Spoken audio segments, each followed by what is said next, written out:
எல்லாருமே என்ன சொல்றாங்கன்னா இலவசம் தருவோம் சொல்றாங்க. என்டிகே மட்டும் என்ன சொல்றாங்கன்னா இலவசத்துக்காக ஏங்குற மக்களோட வாழ்க்கை தரத்தை உயர்த்தினோம்னா இலவசங்கிற ஒரு தேவையே இருக்காதுன்னு சொல்றாங்க. இப்ப என்னன்னா ஆணுக்கு பெண் சமம், ஆணுக்கு பெண் நிகரா இருப்பாங்க, அப்படி கிடையாது. ஆணும் பெண்ணுமே சமம் தான். அதே மாதிரி தொகுதி 234 தொகுதியில ஆணுக்கும் பெண்ணுக்கும் 117 இடஒதுக்கீடு கொடுத்து ஆணும் பெண்ணும் சமம்னு நிரூபிச்சிருக்காங்க. இப்ப எதை பத்தி பேச போனா நாம் தமிழர் கட்சி ஒண்ணு மட்டும்தான் இப்ப இருக்க 4 மணி போட்டியில கொள்கையை மட்டும் ஃபாலோ பண்ற கட்சி.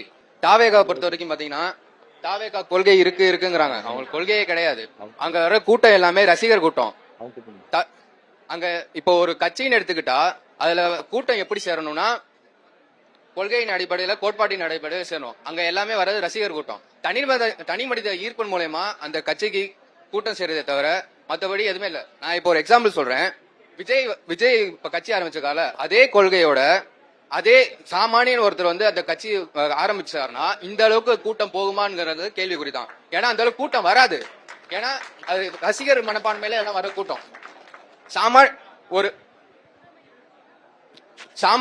சாமானியர்களும் பாலிடிக்ஸ் வர மாதிரி தான் இங்க அரசியல் நடக்குமே தவிர ரசிகர் பின்பற்றுமோ இல்ல வேற ஏதாவது திரை கவர்ச்சி மூலியமா வரக்கூடாது. இப்போ டிஎம்கே தொடங்கப்பட்டப்ப அவங்க எப்படி ஆரம்பிச்சாங்கன்னா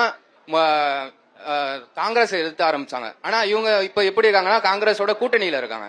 இப்போ அவங்க காங்கிரஸ் எதிர்த்து ஆரம்பிச்சாங்கன்னா இவங்களும் காங்கிரஸ் எதிர்த்து தான் ஆரம்பிக்கணுமா என்ன? கொஞ்சம் வழி விடுங்க. இல்ல அரசியல்ல சில முரண்பாடுகள் இருக்குதானே செய்யும். இப்ப அவங்க காங்கிரஸ், நான் உங்க கருத்தை மதிக்கிறேன்.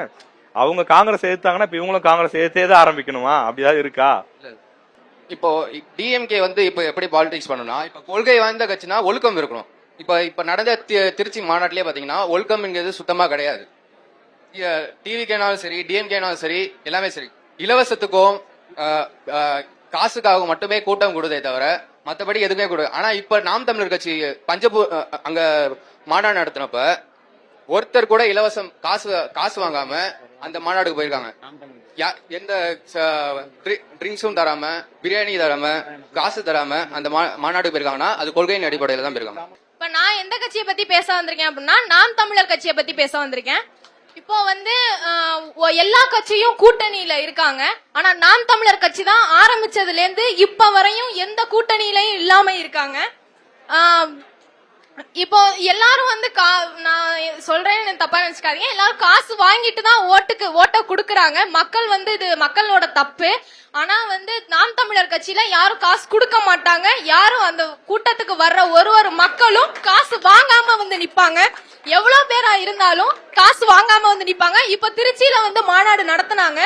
அதுல எல்லா ஒழுங்குமுறையில மாநாடு நடந்துச்சு.